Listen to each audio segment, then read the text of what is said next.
আসসালামু আলাইকুম, সবাইকে প্রীতি ও শুভেচ্ছা। আমি অবাক হয়ে যাই বাংলাদেশের মিডিয়াগুলো, প্রিন্ট ও ডিজিটাল মিডিয়া, বিশেষ করে টিভি চ্যানেলগুলো বাংলাদেশের ভারত পাকিস্তানের যুদ্ধে পাকিস্তানের পক্ষ হয়ে যে প্রপাগান্ডা চালাচ্ছে সত্যি লজ্জাকর। লজ্জাকর, হাস্যকর। খুদ পাকিস্তানেই এইভাবে প্রপাগান্ডা হচ্ছে না। তার একটি এক্সাম্পল, আমি ভিডিওটা দেখাতে পাচ্ছি না সিএনএন এর কপিরাইটের কারণে। পাকিস্তানের ডিফেন্স মিনিস্টারকে যখন সিএনএন প্রশ্ন করলো যে আপনার যে পাকিস্তানের ভারতের প্লেনগুলো ধ্বংস করেছেন, প্রমাণ কি? তো উনি বললেন, আমরা সোশ্যাল মিডিয়ায় দেখেছি। আপনি যখনই কোনো ফাইটার প্লেনকে ফালায় বা বম করে, সেখানে ক্যামেরা আছে। সেটা যুগ যুগ ধরে, আজকাল তো আরো আধুনিক, সেটা যুগ যখন থেকেই ফাইটার প্লেন সৃষ্টি হয়েছে আপনারা বিভিন্ন মুভিতে দেখবেন বা সব জায়গায় আছে ক্যামেরা। আজকাল গাড়িতে ক্যামেরা এস বিল্ড। তো কিন্তু বাংলাদেশে সেটা এরা এমন ভাবে সবকিছুতেই, এভরিওয়্যার, এভরিথিং, আপনি দেখবেন বাংলাদেশের মিডিয়াটা যদি আপনি পড়েন, দেখবেন ভারত ধ্বংস হয়ে গিয়েছে, কিন্তু বাস্তবে টোটালি 100 ডিগ্রি অপোজিট। পাকিস্তান রাষ্ট্রটাই প্রপাগান্ডা। যেমন আমি সিম্পল বলি, আমরা যখন স্কুলে ছিলাম পাকিস্তান আমলে, বলা হতো সিলেটের ছাতক কমলা লেবুর জন্য প্রসিদ্ধ। সিলেটের ছাতকে কমলা উৎপন্ন হয়, যেটা খুবই ভালো, কিন্তু বাস্তবে সিলেটের ছাতকে কোনো কমলা লেবু ছিল না। সেটা ভারতের মেঘালয়ের থেকে, পাহাড় থেকে স্মাগলিং করে আসতো। সেটাতে অফিসিয়ালি কিন্তু সেটা বইয়ে আমরা পড়েছি, সিলেটের সিলেটের কমলা লেবুর জন্য প্রসিদ্ধ। আমরা ছাতকে গিয়েছি, ছাতকে কোনো কমলা লেবুর বাগান নাই, এখনো একই অবস্থা, সেটা পাহাড়ের, মেঘালয়ের পাহাড়ে। দ্বিতীয়ত ছিল কমলাপুর রেল স্টেশন এশিয়ার বৃহত্তম। আশ্চর্য!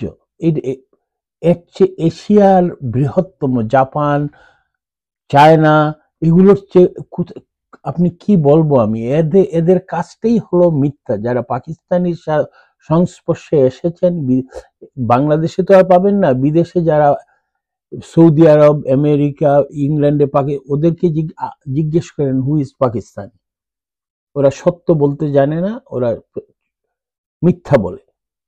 বাংলাদেশের কিছু লোক, অধিকাংশ লোক, যে পাকিস্তান মুসলমান দেশ, পাকিস্তানে হলো 25 কোটি মুসলিম, ভারতে 35% মুসলিম। আপনারা কখনো শুনেছেন ভারত থেকে কেউ, কোনো মুসলমান পাকিস্তান বাংলাদেশে আসে? কিন্তু বাংলাদেশ থেকে হিন্দুরা ভারতে চলে যায়। এর অর্থ হলো পাকিস্তানে মুসলমানরা সেফ। তাই এই পাকিস্তানকে সাপোর্ট করার যুক্তিটা আমি খুঁজে পাই না। আর বিশেষ করে আমরা বাঙালি, ভারত আমাদের জন্য, ভারত যা করেছে, আমাদেরকে একটা রাষ্ট্র সৃষ্টির জন্য তারা যে অবদান রেখেছে, সেটা পৃথিবীতে আর নাই। আমাদের সাথে দেখেন, পাকিস্তানের বেলুচিস্তান এখন পর্যন্ত স্বাধীন হতে পারে নাই, গাজা এখন পর্যন্ত স্বাধীন হতে পারে না। অনেক দেশ, আমেরিকা সহ বড় শক্তিগুলো চোখ রাঙিয়ে একটা দেশ স্বাধীন হওয়া, সেটা সম্ভব হয়েছে ভারতের জন্যই, ভারতের সাহায্যের জন্যই। আজকে ভারতকে আমরা বলি না আপনি ভারতকে, আপনি নিউট্রাল থাকেন, কিন্তু পাকিস্তানের পক্ষে সেটা যায় না। পাকিস্তান মুসলিম রাষ্ট্র না। পাকিস্তান যত মুসলমান হত্যা করেছে, কোনো রাষ্ট্র পৃথিবীতে কোনো মুসলমান হত্যা করেনি। তার প্রমাণ, তারা 20,000 ফিলিস্তিনি জর্ডানের পক্ষ হয়ে ফিলিস্তিনি হত্যা করেছে, বাংলাদেশে 30 লক্ষ মুসলমান হত্যা করেছে, বেলুচিস্তানে হত্যা করেছে 2 লক্ষ, আফগানিস্তানে 4 লক্ষ। চিন্তা করেন, ওদের পাকিস্তান সেনাবাহিনীর কাজটাই হলো মুসলমান হত্যা করা, এবং তার নিজের দেশেই করেছে। আজ পর্যন্ত পাকিস্তানের কোনো সরকার 5 বছর থাকতে পারেনি। পাকিস্তানের পক্ষ হয়ে বাংলাদেশের যে মিডিয়াগুলো যে ন্যাক্কারজনকভাবে প্রপাগান্ডা চালাচ্ছে, সেটা আপনারা সহজেই বেশি দূর যে আপনারা যদি সিএনএন বা স্কাই নিউজ, ব্রিটিশ বিবিসি দেখেন, কি নিউজ দেখবেন, আর আমাদের বাংলাদেশের মিডিয়াতে দেখবেন, যেমন 5টি রাফায়েল বিমান পাকিস্তান ফেলে দিয়েছে। পাকিস্তানের মন্ত্রী প্রমাণ দিতে পারছে না, বাংলাদেশ ঠিকই প্রমাণ হাজির করে কোথায় কোন 2000 সালের কোথায় কোন প্লেনের ধ্বংসাবশেষ দিয়ে। তো এইগুলোর এই সব এত নিমক হারাম, এত নির্লজ্জ, এত বেহায়া এই লোকগুলো কিভাবে হলো? পাকিস্তান আমাদেরকে কি করেছে তার কিছু ভিডিওগুলো আমি দেখাচ্ছি না, কারণ কপিরাইটের কারণে। 14ই ডিসেম্বর জেনারেল নিয়াজি ঢাকা ক্যান্টনমেন্টে বলেছিল দিল্লি দখল করার ক্ষমতা তারা আছে, তারা দিল্লি দখল করা তাদের প্ল্যান। পাকিস্তান ভারতকে শিক্ষা দিব, কিন্তু 16 তারিখ সে সারেন্ডার করে। যুদ্ধের সময় আমরা যে শহরে ছিলাম, 6ই ডিসেম্বর সেই শহর স্বাধীন হয়। আমরা ভোরবেলা শুনি চলো চলো দিল্লি চলো, লালকেল্লা দখল করো, কিন্তু রাত্রি পাকিস্তানিরা পালিয়ে গেছে। এই হলো পাকিস্তানের প্রপাগান্ডা মেশিন। পাকিস্তানিরা আমাদের মা বোনকে কি করেছে, আমি দুটো ঘটনা আপনাকে শোনাবো। আমার কাছে পিকচার আছে, ছবি আছে, কিন্তু ইউটিউবের রেস্ট্রিকশনের কারণে অনেক কিছু দেওয়া যাচ্ছে না। জনাব মোহাম্মদ নুরুল ইসলাম বাটিয়ামারা কুমারখালী থেকে বলেছিলেন, মার্চে মিরপুরের একটি বাড়ি থেকে পরিবারের সবাইকে ধরে আনা হয়। এরা মুক্তিযুদ্ধের পক্ষের লোক। মার্চে 1971 সালের মার্চে মিরপুরের একটি বাড়ি থেকে পরিবারের সবাইকে ধরে আনা হয় এবং ক্যাম্পেইনে কাপড় খুলতে বলা হয়। তারা এতে রাজি না হলে বাবা ও ছেলেকে আদেশ করা হয় যথাক্রমে মেয়েকে এবং মাকে ধর্ষণ করতে। এতেও রাজি না হলে প্রথমে বাবা এবং ছেলেকে টুকরো টুকরো করে হত্যা করা হয় এবং মা ও মেয়ে দুজনকে দুজনের চুলের সাথে বেঁধে উলঙ্গ অবস্থায় টানতে টানতে ক্যাম্পের বাইরে নিয়ে যাওয়া হয়। প্রত্যক্ষদর্শী জনাব নজরুল ইসলাম বাটিয়ামারা কুমারখালী, উনিও তাদের সাথে বন্দী ছিলেন। সেটা মুক্তিযুদ্ধের ইতিহাসের বই থেকে উদ্ধৃত। আরেকটি জায়গায় মহিলা সমিতির বেগম মালেকা খান লিখেছেন, আমাদের সংস্থায় আসা ধর্ষিত নারীদের প্রায় সবাই ছিল ক্ষতবিক্ষত যৌনাঙ্গ। আমাদের সংস্থায় আসা ধর্ষিত নারীদের প্রায় সবারই ছিল ক্ষতবিক্ষত যৌনাঙ্গ।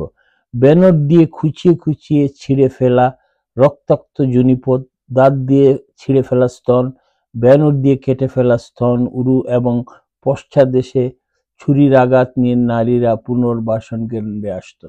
এইভাবে ওরা আমাদের মা বোন খালাকে ওরা নির্যাতন করেছে। আর আমরা আজ পাকিস্তানি প্রেমে এই মেয়েগুলা টিভি স্টেশনে যখন এগুলো পড়ে, সত্যি চোখের জল এসে যায়। কিসের জন্য? সামান্য কিছু টাকার জন্য এরা এইগুলো করে? এই বেইমানি তো আল্লাহ সহ্য করবেন না। পাকিস্তান আমাদেরকে, আপনি ভারতকে সাপোর্ট করেন না, ফাইন, আপনি চুপ থাকেন, কিন্তু পাকিস্তানের পক্ষ হয়ে যে আপনাকে বাঁচিয়েছে, আর এই সব আগের ঘটনাগুলো থেকে ভারতই আমাদেরকে বাঁচিয়েছে, ভারতই আমাদের খেতে দিয়েছে, ভারতই আমাদেরকে এই নরপিচাস পাকিস্তানিদের কাছ থেকে আমাদেরকে বাঁচিয়ে একটা দেশ সৃষ্টিতে সাহায্য করেছে। আজ আমরা ভারতের বিরুদ্ধে ধর্মের নাম দিয়ে, কই দুনিয়াতে তো 2 বিলিয়ন মুসলমান, বাংলাদেশে মাত্র 20 কোটি। অন্যান্য দেশের মুসলমানরা পাকিস্তানের পক্ষে আসে না কেন? কোনো দেশই তো নাই। শুধু শুনেছি টার্কির আর তো কেউ, ইরান ইরান পর্যন্ত ভারতের পক্ষে, সৌদি আরব, যতগুলো মুসলমান দেশ, দুই একটি ছাড়া। এখানে তো ধর্মযুদ্ধ না, কারণ ভারতে মুসলমান বেশি। ভারতীয় মুসলমান তো আপনার দেশে আসতেছে না। বলেন বাংলাদেশে কে ভারত থেকে এসে বাংলাদেশে আশ্রয় চেয়েছে? ভারতের মুসলমান আমাদের চেয়ে ভালো আছে, কারণ সেখানে ডেমোক্রেসি আছে, হিউম্যান রাইট আছে, সবই আছে। তাই এই বেহায়া, আরেকটি ঘটনা দিয়ে আপনি এই বেঈমানদের পরিণতি কি হবে শুনেন। জনাব সিরাজউদ্দৌলা যখন যুদ্ধে পরাস্ত হওয়ার সময় উনি বজরায় ভেগে পলায়ন করতেছিলেন, তখন মাঝি উনার জুতা দেখে, উনি বুরকা পরা ছিলেন, জুতা, সেটা ইতিহাস থেকে জানা, উনি উনার নাগরা জুতাটা দেখে মাঝি চিনতে পারে যে এটা রাজবংশের কেউ।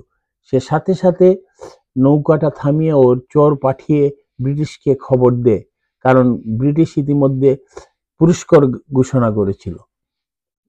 সিরাজউদ্দৌলা সেখান থেকে গ্রেফতার হন এবং মাঝিকে পরের দিনই ব্রিটিশ মাঝিকে হত্যা করে ফেলেছে। বলেছে যে তুই তোর ভাইয়ের বিরুদ্ধে যদি বলতে পারস, তুই আমাদের বিরুদ্ধেও করবে। তাই এই সব রাজাকারের বাচ্চাগুলো ওরা জানে না ওই পাকিস্তানিরা আগে যেভাবে মারছে এখনো ওদেরকে মারবে। এই হলো পৃথিবীর, এইটা দুনিয়ার নিয়ম। তাই আবারও এই ঘৃণা ভরে এই সব রাজাকারের বাচ্চাদেরকে যে প্রপাগান্ডা চালাচ্ছে, এগুলোর থেকে বিরত থাকেন। এই ইউনুস গং পাকিস্তানের রাজাকার এজেন্টদের থেকে আমাদেরকে যে বিপদের মধ্যে ফেলে দিচ্ছে।